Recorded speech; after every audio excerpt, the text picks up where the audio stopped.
Entre canções e mentiras, quando o amor vira mistério, Nova Orleans, 1994. As noites pulsavam ao som do jazz, mas o amor de uma jovem italiana ecoaria em silêncio.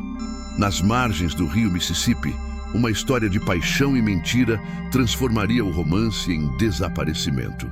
Antes de começarmos, já deixe o seu like e inscreva-se no canal. Então, vamos para a história. As câmeras sempre a seguiram, mas Ilenia Carrisi desejava desaparecer do foco que iluminava sua infância dourada. Filha de duas estrelas italianas, cresceu entre palcos e entrevistas, sonhando com o anonimato que nunca teve. Seus olhos, sempre atentos, pareciam buscar um som distante, algo que a libertasse do eco dos aplausos e da fama herdada. Em janeiro de 1994, decide partir para os Estados Unidos, levando apenas um caderno de anotações e uma mala de couro. Diz aos pais que vai estudar, mas dentro dela nasce um silêncio, o desejo secreto de nunca mais ser encontrada. O voo para a América é longo e inquieto, e Ilenia observa o oceano pela janela, como quem cruza um limite invisível. Ela anota fragmentos em seu diário. As canções mentem menos que as pessoas. Escreve como se previsse o fim. Ao chegar, encontra um país vibrante e cruel, onde ninguém reconhece seu sobrenome. E é exatamente isso que ela queria. A jovem troca hotéis por pensões baratas, experimentando a solidão com a curiosidade de quem desafia o próprio destino. Mas cada rua desconhecida traz um pressentimento de que alguém, em algum lugar, já a espera entre as sombras. Nos primeiros dias, sua presença passa despercebida, um rosto entre tantos outros na névoa úmida de Nova Orleans. A cidade respira música, pecado e saudade. E Ilenia sente que encontrou o cenário perfeito para reescrever quem é. Ela observa os músicos nas esquinas, os bares decadentes, as vozes arrastadas por saxofones noturnos e promessas falsas. Em uma carta nunca enviada, escreve: "Aqui ninguém me vê, e ainda assim sinto que estou sendo observada." O destino se aproxima lentamente, embalado pelo som do jazz que ecoa até o amanhecer. No espelho do quarto, seu reflexo parece mais pálido, como se parte dela já tivesse se apagado no caminho. Os jornais falam de tempestades e corpos encontrados no rio, mas Ilenia apenas sorri diante das manchetes. Ela acredita que o perigo mora no cotidiano, disfarçado de gentileza, nas vozes que oferecem abrigo. Numa noite qualquer, ao descer para o bar do hotel, ouve um saxofone distante, uma nota que corta o ar como um presságio. E é naquele som, melancólico e hipnótico, que o destino finalmente a encontra. A cidade parecia respirar através das notas que escapavam dos bares, misturando melancolia e decadência. Ilenia caminhava pelas ruas molhadas, observando vitrines antigas e cartazes rasgados que contavam histórias de outro tempo. O ar era denso, carregado de cheiros, bourbon, fumaça e ferrugem, uma mistura que a fazia sentir-se viva e vulnerável. Hospedou-se em pensões baratas, quartos com papel de parede desbotado e janelas que rangiam com o vento do rio. Cada noite era um novo disfarce. Turista, estudante, sonhadora, tudo, menos a filha de um nome famoso. As ruas do French Quarter pareciam hipnotizá-la, com seus músicos errantes e luzes que nunca se apagavam. Ela se perdia entre becos, fascinada por vozes que falavam de amores breves e tragédias esquecidas. Os sons pareciam lhe contar segredos, e Ilenia começou a escrever letras inspiradas nas melodias que ouvia de longe. Nas entrelinhas havia confissões, frases sobre medo, saudade e algo que ela mesma não conseguia explicar. A solidão, antes desejada, começava a ganhar forma humana, como se alguém a seguisse na cadência das ruas. Durante o dia, ela frequentava cafeterias silenciosas, observando rostos cansados refletidos em xícaras fumegantes. Carregava um caderno preto, onde rabiscava versos e nomes de lugares que a cidade parecia sussurrar. O garçom do café dizia que Nova Orleans era viva, mas que às vezes a cidade também escuta. Essas palavras a acompanhavam enquanto o sol caía e o rio ganhava tons dourados de desespero e nostalgia. Ilênia sentia que havia algo ali, uma promessa ou talvez um aviso escondido entre as canções. Naquela noite, o vento trouxe o som de um saxofone vindo da esquina oposta à sua pensão. Ela parou diante da janela, tentando identificar o músico que tocava sem plateia, perdido na própria melodia. A música era triste e envolvente e parecia chamá-la, nota por nota, como um convite silencioso. Ilênia desceu as escadas com passos contidos, atraída pela curiosidade e por uma sensação que beirava o medo. Quando o viu pela primeira vez, o homem estava de costas, tocando como se ninguém mais existisse. O músico era alto, magro, vestia um sobretudo escuro e mantinha o chapéu abaixado sobre o rosto. As luzes do poste tremulavam, refletindo o brilho metálico do instrumento em meio à neblina da rua. Ilênia se aproximou em silêncio, como se temesse romper o encanto que aquela melodia lançava no ar. O som do saxofone era diferente de tudo que já ouvira. Parecia conter dor, confissão e promessa ao mesmo tempo. Quando ele parou de tocar, ergueu lentamente o olhar e sorriu com a calma de quem já a esperava. O nome dele era Alexander, um homem de voz baixa e presença quase hipnótica, dono de gestos suaves e calculados. Disse ter vivido entre bandas que nunca deram certo e que agora tocava apenas para os fantasmas da cidade. Ilênia riu, achando graça, mas sentiu um arrepio quando ele acrescentou: "Alguns deles ainda me escutam." Ele falava como quem conhecia as ruas como um mapa de memórias e pecados, onde cada esquina escondia um segredo. E em poucos minutos, entre conversas e notas, algo entre eles começou a nascer. Uma afinidade feita de silêncio e curiosidade. Alexander começou a tocar apenas para ela nas noites seguintes, sempre no mesmo cruzamento, à mesma hora. Ilênia, envolta em casacos leves, o observava de longe, sentada no degrau de uma antiga casa abandonada. Havia algo familiar na música dele, como se cada acorde revelasse partes daquilo que ela tentava esquecer. Ele parecia saber quem ela era, embora nunca tivesse perguntado, como se adivinhasse detalhes que ela mesma escondia. A fronteira entre admiração e medo começava a se dissolver a cada nova canção sob o luar do Mississippi. Uma noite, enquanto ele tocava, Ilênia percebeu algo estranho refletido na vidraça do bar ao lado. Atrás deles, na penumbra da rua, um vulto observava em silêncio, imóvel, como uma sombra antiga. Quando ela se virou, o vulto desapareceu e o saxofone cessou abruptamente, deixando o ar suspenso. Alexander, sem dizer palavra, apenas guardou o instrumento e desviou o olhar, como se nada tivesse acontecido. E pela primeira vez, Ilênia teve a sensação de que aquela música não era apenas para ela, mas um aviso. Os dias seguintes se tornaram uma sequência de encontros breves e conversas carregadas de silêncio. Alexander parecia surgir do nada, como se a cidade o entregasse a cada crepúsculo e o tomasse ao amanhecer. Ilênia anotava fragmentos das falas dele em seu caderno, frases sobre amor, liberdade e o preço de ser lembrado. Ela sentia que suas vidas se entrelaçavam numa harmonia frágil, sustentada por notas que nunca terminavam. Era um amor nascido no intervalo entre duas músicas, bonito demais para durar, estranho demais para ser real.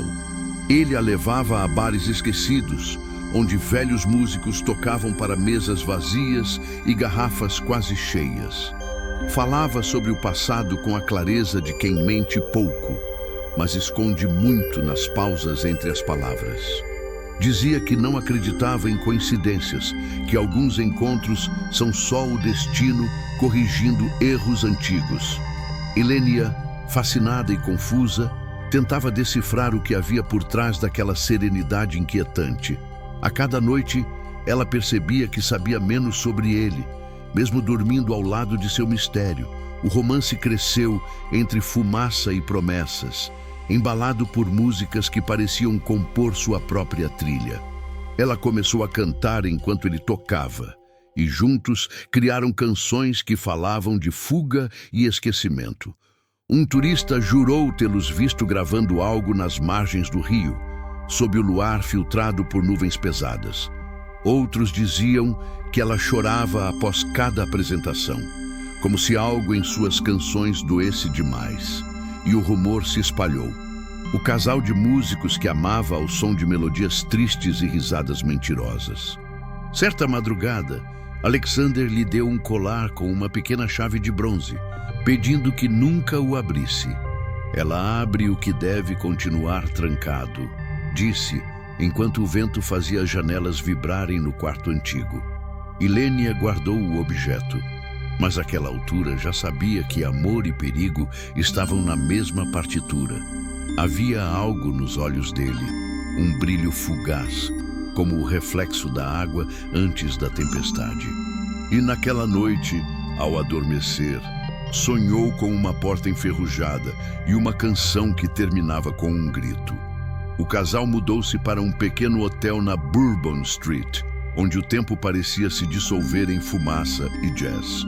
O quarto 209 ficava no fim de um corredor úmido, iluminado por lâmpadas que piscavam em intervalos irregulares. A recepcionista dizia ouvir música vindo dali, mesmo quando o saxofone não estava presente. Ilênia passava os dias trancada, escrevendo letras sem melodia, como se temesse que alguém as escutasse. Alexander desaparecia por horas, retornando sempre com o mesmo olhar distante e um cheiro de chuva. Testemunhas relatavam discussões abafadas, palavras cortadas, portas batendo, passos apressados de madrugada. Em certa noite, hóspedes do andar de baixo juraram ter ouvido uma mulher implorar em outro idioma. No dia seguinte, o casal desceu para o café como se nada tivesse acontecido, sorrindo em silêncio. Ilênia segurava firme a chave do colar, enquanto ele, calmo, lia um jornal em que seu próprio nome jamais existira. A garçonete notou algo estranho. Os olhos dela estavam vermelhos, mas o sorriso era de quem desistiu de falar. As paredes do quarto guardavam o eco das brigas e o ranger dos móveis empurrados contra o chão. O gerente comentou com os policiais que as luzes piscavam sempre que aquele homem voltava. Ninguém soube explicar por que o quarto 209 permanecia mais frio que os demais, mesmo com o aquecedor ligado. Entre as roupas de Ilênia, encontraram papéis queimados, frases ilegíveis e uma foto cortada ao meio. A metade que restava mostrava apenas o braço de Alexander segurando o saxofone. Na última noite em que foram vistos juntos, uma tempestade encobriu a cidade com trovões e sirenes distantes. Ilênia foi vista na janela, olhando para a rua como se esperasse alguém que nunca mais voltaria. Alexander tocava, imóvel, uma melodia lenta e dissonante que soava como despedida. Quando o som cessou, o hotel mergulhou em um silêncio impossível, pesado demais para o espaço estreito. No espelho trincado do quarto, a umidade desenhou uma forma que lembrava um rosto e parecia estar chorando. Do outro lado do oceano, a família Carrisi começava a perceber que algo estava fora de lugar. As cartas de Ilênia haviam parado e as ligações, antes diárias, tornaram-se breves, quase impessoais. Romina Power lembrava da voz da filha, pausada, distante, como se houvesse alguém escutando a chamada. Em certas noites, o som do jazz atravessava a linha, misturado a ruídos metálicos e passos ao fundo. Está tudo bem, mamãe, dizia ela, mas a frase soava ensaiada, quase forçada, como uma letra repetida demais. A polícia de Nova Orleans registrava apenas uma hóspede estrangeira sem histórico, sem endereço fixo. Os recepcionistas do hotel afirmavam que ela passava horas trancada, murmurando palavras em italiano. Quando o telefone tocava, Alexander atendia primeiro, sempre calmo, mas nunca deixava a voz dela falar muito. Os investigadores notaram um padrão. Todas as chamadas terminavam abruptamente em exatos 2 minutos e 30. Nenhum ruído de despedida. Apenas o clique seco da linha sendo cortada por alguém que controlava o diálogo. Romina tentou rastrear as ligações, mas os registros pareciam alterados. Datas invertidas, horários inexistentes. Uma gravação obtida por técnicos revelou algo inquietante. Um eco distante, como se a chamada viesse do rio. A mãe chorou ao ouvir o que parecia ser o som de um saxofone misturado à respiração da filha. Não é música, disse o perito. É uma gravação antiga. Alguém está reproduzindo isso. A família começou a entender que as vozes talvez não fossem ao vivo. Apenas ecos de um plano cuidadosamente encenado. Na noite de 5 de janeiro, a última ligação veio às 23h17.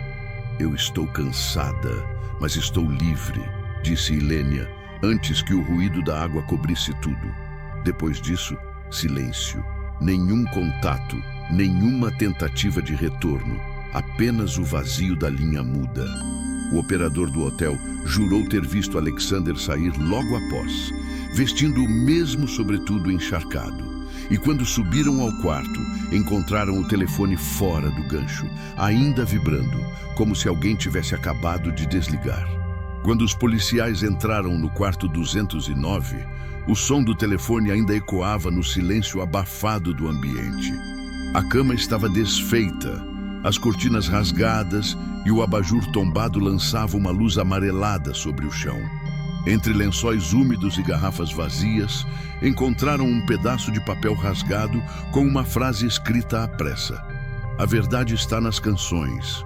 As palavras tremiam, como se escritas por alguém que tentava fugir de si mesmo. A letra, contudo, não combinava com a de Ilênia, registrada nos diários apreendidos dias antes. A perícia constatou que o bilhete fora escrito com tinta diferente, em papel de um bloco que não pertencia ao hotel. O texto tinha marcas de água, como se tivesse sido molhado, e depois seco às pressas junto a outros papéis queimados. No verso, traços quase invisíveis formavam uma sequência de números, parcialmente apagados pela umidade. Os detetives suspeitaram que fosse uma data ou uma cifra, mas o código nunca foi decifrado. Alexander, quando questionado, apenas respondeu: "Ela escrevia o que eu tocava." Entre os pertences de Ilênia, havia cadernos com trechos de letras que pareciam prever seu próprio fim. "Quando o rio chamar meu nome, eu responderei cantando", dizia uma das anotações em tinta azul desbotada. Romina reconheceu a caligrafia da filha, mas afirmou nunca ter ouvido aquela frase antes. A polícia buscava conexão entre o bilhete e as fitas de gravação encontradas na mala do músico. Cada detalhe aumentava o mistério e a sensação de que as canções escondiam mais do que sentimento. Na noite em que o bilhete foi descoberto, o detetive encarregado ouviu algo vindo do quarto vizinho. Um ruído baixo, quase um sussurro, atravessava a parede. Notas curtas, repetitivas, como um saxofone distante. Ele abriu a porta, mas o quarto estava vazio, as janelas trancadas e o rádio desconectado da tomada.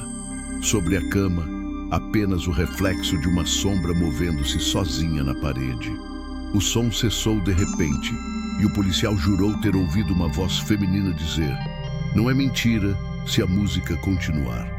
Na madrugada de 6 de janeiro de 1994, a chuva havia cessado, deixando o ar pesado e o chão coberto de reflexos. Uma mulher foi vista caminhando pela margem do rio Mississippi, envolta em um casaco claro e passos lentos. O segurança da doca relatou que ela parecia falar sozinha, olhando para a água como quem responde a uma voz. Os registros indicam que era Ylenia, mas nenhum outro detalhe confirmava a presença de Alexander por perto. Testemunhas disseram que o som de um saxofone ecoava à distância, mesmo sem músicos nas ruas naquela hora. O vento empurrava as nuvens baixas e as luzes do porto oscilavam sobre o espelho escuro do rio. Um barqueiro declarou ter visto um vulto se aproximando dela, alto, magro, usando um chapéu abaixado. Por alguns segundos, os dois ficaram imóveis, silhuetas recortadas pela neblina e pela luz dos postes.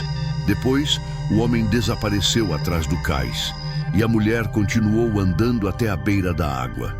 Poucos minutos depois, o barqueiro ouviu um som seco, como o estalo de madeira partida.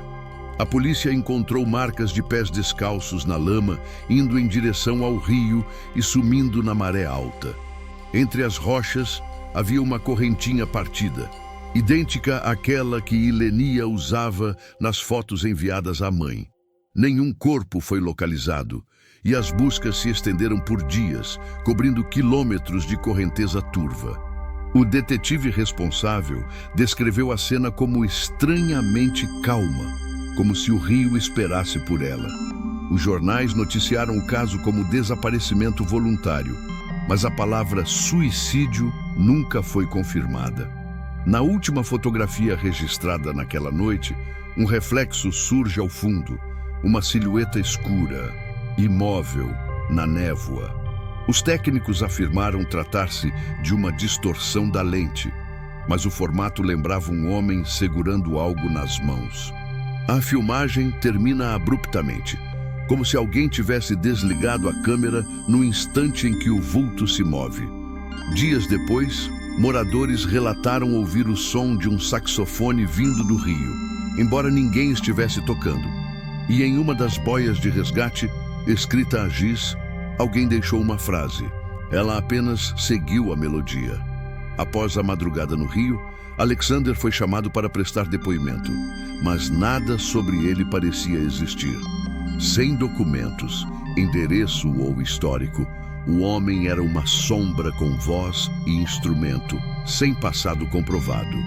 Os policiais registraram que ele permaneceu calmo, respondendo com frases curtas e um olhar que nunca desviava. Disse que ela se libertou da mentira e que a música foi apenas o caminho. Nenhuma acusação formal pôde ser feita. Faltavam provas e sobravam enigmas. 2 dias depois, Alexander desapareceu da delegacia antes da segunda intimação. A cela onde fora mantido estava trancada por dentro e o saxofone deixado sobre o banco tocou uma nota sozinha. O agente que ouviu jurou que o som vinha do instrumento, mas não havia ninguém no corredor. As câmeras de segurança falharam entre 2h36 e 2h38, tempo suficiente para que ele sumisse sem deixar rastros. Um registro de rádio da polícia captou ruído semelhante ao de uma gravação antiga, com ecos e vozes distorcidas. Quando retornaram ao hotel, encontraram o quarto 209 novamente aberto, mas tudo estava diferente. As malas haviam desaparecido, o espelho quebrado fora substituído e a cama parecia nunca ter sido usada. No chão, um pequeno cartão do clube de jazz, The Blue Silence, trazia a data 7 de janeiro rabiscada à mão. A equipe foi até o local, mas o bar estava fechado havia mais de 5 anos, condenado por incêndio e abandono. Entre as cinzas, acharam uma única coisa intacta, uma fita cassete com o nome Ylenia Take One. O som gravado na fita era perturbador, notas desconexas, ruídos de água e uma voz feminina distante. Os peritos isolaram a frase final, dita quase num sussurro. Ele disse que me ouviria para sempre. A origem da gravação era impossível de rastrear e o material parecia anterior ao desaparecimento. Nenhum funcionário do hotel, bar ou delegacia voltou a ver Alexander após aquela noite. Mas em certas madrugadas, a polícia recebia chamadas anônimas com música de saxofone ao fundo e nenhuma voz. As fitas encontradas no quarto e no bar queimado foram enviadas ao laboratório forense do estado. Eram mais de 10 rolos, todos rotulados com nomes de músicas inexistentes e datas sem sequência lógica. Ao reproduzi-las, os técnicos ouviram o som de saxofone intercalado por chiados, vozes e gravações de rua. Em algumas faixas, era possível distinguir o barulho de água corrente, como se tivessem sido feitas perto do rio. Mas o que mais chamou a atenção foi a presença constante de uma voz feminina, suave e hesitante, dizendo trechos em italiano. Os peritos acreditavam que as fitas eram diários sonoros, confissões registradas em meio à improvisação musical. Cada rolo parecia seguir um padrão: melodia, pausa e uma frase cortada no final, como se alguém desligasse o gravador. Na fita rotulada Ilênia Take 3, ouvia-se nitidamente uma mulher rindo antes de um grito abafado. Logo após, o som de passos apressados e o estalar de uma tampa de metal, seguido por silêncio absoluto. Os investigadores interromperam a reprodução, temendo que as fitas revelassem mais do que podiam comprovar. Um especialista em acústica analisou o ruído de fundo e identificou frequências incompatíveis com gravações analógicas. Aparentemente, as fitas haviam sido manipuladas, sobrepostas com camadas de sons gravados em diferentes momentos. Entre essas camadas, uma voz masculina surgia de forma quase subliminar, repetindo: "Ela ainda canta". A frase se repetia em diversos trechos, sempre com variações de ritmo, como se fizesse parte da melodia. Era impossível saber se Alexander as gravara ou se alguém continuou o trabalho após o desaparecimento dele. A última fita, datada de 8 de janeiro, continha algo ainda mais inquietante. As notas do saxofone cessam bruscamente e, por alguns segundos, ouve-se o barulho do vento sobre a água. Então, uma voz feminina, reconhecida por especialistas como a de Ilênia, sussurra em inglês: "I'm still here". O som termina com o chiado do gravador, seguido de um estalo idêntico ao registrado nas ligações interceptadas. E, ao final da fita, uma mensagem quase inaudível: "Procure o eco, não o corpo". Durante semanas, mergulhadores vasculharam cada curva do rio Mississippi, guiados por boias e câmeras térmicas. A correnteza, densa e imprevisível, devolvia apenas objetos comuns: garrafas, tecidos, fragmentos de madeira. Nenhum corpo foi encontrado, nenhuma evidência biológica, nada que confirmasse a presença de Ilênia nas águas. O relatório final descrevia o caso como busca sem resultado provável, mas os agentes evitavam comentar em público. Um deles confessou em off: era como procurar alguém que o rio não quis aceitar. A família Carrisi acompanhava as operações à distância, com a esperança sustentada por contradições no relatório. A corrente do Mississippi naquela época era forte o suficiente para arrastar qualquer corpo por quilômetros. Ainda assim, o perito local afirmou que certos vestígios deveriam ter aparecido, mesmo meses depois. O silêncio das autoridades alimentava rumores. Alguns diziam que o corpo fora encontrado e ocultado. Outros afirmavam que Ilênia jamais chegara ao rio, que sua história terminara em algum outro lugar, não mapeado. A ausência física transformou o caso em obsessão pública, e jornalistas começaram a revisitar cada pista esquecida. Cartas anônimas chegavam à redação com supostas localizações e fotos borradas de uma mulher parecida com ela.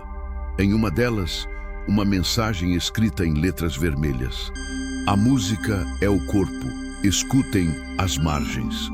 A polícia recolheu o envelope, mas as impressões digitais pertenciam a diferentes pessoas, sem conexões diretas. Era como se a verdade tivesse se diluído na própria lenda, tornando-se parte do folclore moderno de Nova Orleans. Numa noite chuvosa, um morador do cais relatou ter visto uma mulher loira caminhando sozinha sob o pontilhão. Carregava algo nas mãos, uma fita cassete, e desapareceu na neblina antes que ele pudesse se aproximar. Os cães farejadores seguiram o rastro até a beira do rio, onde encontraram pegadas recentes e marcas circulares no chão. Perto dali, presa entre as rochas, uma tampa de fita quebrada trazia escrito à mão, Take 4, e sobre a pedra úmida, um som parecia vibrar sozinho, como se o rio respirasse em ritmo de jazz. Meses depois, uma fita sem remetente chegou à casa dos Carrize, vinda dos Estados Unidos sem qualquer identificação. O envelope trazia apenas a inscrição, para Romina, escute à noite, escrita em caligrafia irregular e inclinada. O técnico que examinou o pacote confirmou. A fita era idêntica às do conjunto apreendido pela polícia de Nova Orleans. Na etiqueta, uma única palavra em caneta azul, Echo. Romina hesitou por horas antes de apertar o play, como se já soubesse que ouviria mais do que estava pronta para aceitar. A gravação começava com o som do vento e gotas de água batendo em superfícies metálicas, como mastros de um cais. Depois, uma melodia breve de saxofone surgia, arrastada e trêmula, misturada à respiração de alguém próximo ao microfone.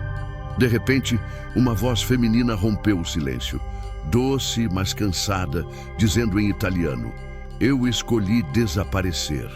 A frase se repetia, cada vez mais distante, como se ecoasse dentro de um túnel ou sob a água. Romina parou a fita, mas jura ter ouvido seu próprio nome ser sussurrado entre as últimas notas. Os peritos isolaram o áudio e confirmaram que a voz era compatível com a de Ilênia, sem margem para manipulação. Contudo, a gravação apresentava interferências temporais, sons sobrepostos, que não poderiam existir juntos no registro. Entre os ruídos, havia trechos de programas de rádio datados de semanas após o desaparecimento. Era como se a fita tivesse sido montada ao longo do tempo, em diferentes momentos e lugares. O caso ganhava uma nova camada, não apenas um desaparecimento, mas uma comunicação impossível. As autoridades tentaram rastrear a origem do pacote, mas a etiqueta postal levava a um endereço inexistente. Um funcionário do correio local relatou que o pacote havia sido deixado na caixa durante a madrugada, sem registro.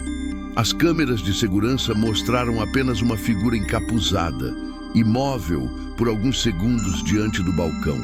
Quando a polícia ampliou a imagem, o reflexo do vidro mostrou algo improvável, o contorno de um saxofone pendendo do ombro. E o relógio da gravação interna marcava 2h37, o mesmo horário em que, meses antes, Alexander havia desaparecido. Romina Power transformou a ausência em rotina, como quem aprende a conviver com o som de um eco distante. Em cada entrevista, falava da filha no presente, recusando o verbo foi, como se a morte exigisse confirmação física. Guardava em seu quarto o gravador, as cartas e a fita rotulada Echo, que escutava apenas em noites de silêncio absoluto. Dizia ouvir detalhes novos a cada audição, ruídos, respirações e uma segunda voz que surgia por trás de Ilênia. Para muitos, era delírio de mãe. Para ela, era o único vestígio de uma vida que insistia em continuar cantando. Os repórteres voltaram a procurá-la quando novas pistas falsas surgiram em jornais europeus. Havia supostas aparições em Cuba, Honduras, até em mosteiros isolados do interior dos Estados Unidos. Romina analisava cada foto com calma cirúrgica, procurando o olhar da filha em rostos anônimos e borrados. Nenhuma correspondência total, apenas semelhanças que alimentavam a esperança e prolongavam o tormento. A polícia, cansada de reabrir o caso, passou a tratá-lo como desaparecimento indefinido, sem presunção de morte. Albano, o pai, defendia a necessidade de encerrar a busca, dizendo que o silêncio também é uma resposta. Mas Romina mantinha o quarto de Ilênia intacto, com flores trocadas e o diário aberto na última página escrita. O colar com a chave de bronze permanecia sobre a mesa e ninguém soube explicar como ele voltara à Itália. O metal estava oxidado e na parte interna havia uma nova inscrição, quase ilegível. Ela ainda canta. Nenhum perito conseguiu determinar quando ou por quem a frase fora gravada. Com o passar dos anos, Romina passou a receber ligações anônimas durante as madrugadas de janeiro. As chamadas duravam poucos segundos, com o som familiar de um saxofone tocando a mesma melodia do cais. Ela nunca respondeu, apenas escutava, com lágrimas contidas, até o clique seco encerrar o contato. Certa vez gravou uma dessas ligações e mostrou a um especialista em áudio, que notou algo impossível. Entre as notas, uma respiração feminina dizia: "Mamãe, o amor não mente, só muda de forma." 3 décadas depois, o desaparecimento de Ilênia Carrisi permanece como um enigma insolúvel. As investigações se fragmentaram entre teorias conspiratórias, falhas processuais e memórias distorcidas pelo tempo. Cada detetive que revisitou o caso terminou com mais perguntas do que respostas, como se o dossiê fosse um labirinto. O nome de Alexander jamais foi localizado em registros civis, nem em passaportes, nem em necrotérios. Era como se o homem e a música tivessem sido fabricados pela própria cidade para esconder algo maior. Arquivos oficiais indicam que algumas fitas desapareceram do cofre policial em 2001 sem explicação documentada. Os guardas negaram envolvimento e as câmeras do depósito estavam desligadas na noite do sumiço. Uma semana depois, uma das fitas foi deixada na porta de uma rádio local, acompanhada por um bilhete anônimo. Enquanto houver quem escute, ela nunca terá partido. O radialista transmitiu o trecho ao vivo, e milhares juraram reconhecer a voz de Ilênia dizendo o próprio nome. Com o tempo, Nova Orleans transformou o caso em lenda urbana, misto de amor trágico e assombração moderna. Turistas visitam a margem do rio onde ela teria desaparecido, levando flores, cartas e instrumentos quebrados. Músicos locais dizem sentir uma presença quando tocam certas melodias nas noites úmidas de inverno. Uns juram que o saxofone toca sozinho. Outros afirmam ver uma mulher loira caminhando sobre a névoa do cais. As autoridades chamam de histeria coletiva. Os moradores chamam de a canção que nunca termina. Romina envelheceu, mas recusa o fechamento do caso, dizendo que o amor não pode ser arquivado. Em documentários recentes, fala de Ilênia como a voz que o tempo não conseguiu apagar. Ela acredita que a filha escolheu desaparecer, não por medo, mas para se libertar do que chamava de destino herdado. Os investigadores continuam a procurar o que restou: fragmentos de som, anotações perdidas e ecos de um passado inacabado. E enquanto houver alguém disposto a escutar, a história continuará, entre a fé, o crime e a melodia. O tempo passou, mas o som permaneceu, um sussurro melódico que o vento ainda carrega pelas ruas de Nova Orleans. Nas madrugadas mais frias, o eco do saxofone mistura-se ao murmúrio do rio como se alguém continuasse tocando. Alguns dizem que é o espírito de Alexander, outros que é Ilênia quem responde, cantando a própria ausência. Nenhum deles foi visto novamente, e o caso, arquivado como inconclusivo, tornou-se sinônimo de amor condenado. Entre as sombras do cais, a história segue viva, tocada em notas que ninguém mais soube reproduzir. Romina visita a cidade uma vez por ano, sempre na mesma data, sempre à beira da mesma água. Deixa flores, fita um ponto distante e fecha os olhos, como se escutasse um chamado que só ela reconhece. Os turistas passam sem notar, mas os moradores dizem que o ar muda quando ela chega, mais pesado, mais lento. Naquela noite, uma tempestade leve encobre o som da cidade e por um instante tudo parece suspenso. Então, uma nota isolada de sax ressoa do nada, longa e trêmula, como se o rio respirasse. A fita eco é reproduzida uma última vez por um jornalista curioso, décadas após o desaparecimento. A gravação começa com um chiado habitual, mas aos 30 segundos há uma pausa e uma nova voz se insinua. Dessa vez, masculina, calma e próxima demais do microfone. A verdade nunca se grava, apenas se repete. Logo após, o som de passos sobre madeira e um suspiro que se confunde com o sopro final de um instrumento. O jornalista, assustado, jura que a fita parou sozinha, marcando 2 minutos e 37 segundos exatos. Nos arquivos policiais, há uma última nota datada de 1994, sem assinatura, escrita à máquina em papel amarelado. Caso encerrado por ausência de corpo, voz presente. Os investigadores posteriores a chamaram de coincidência, os poetas de tragédia e os músicos de maldição. Mas para quem escuta entre a chuva e o ruído das docas, a história nunca realmente termina. Porque, às vezes, o amor não desaparece, apenas muda de frequência. Encerramento para YouTube. Se você ficou até o final desta história, já sabe, deixe o seu like, inscreva-se no canal e ative o sininho. Até a próxima investigação.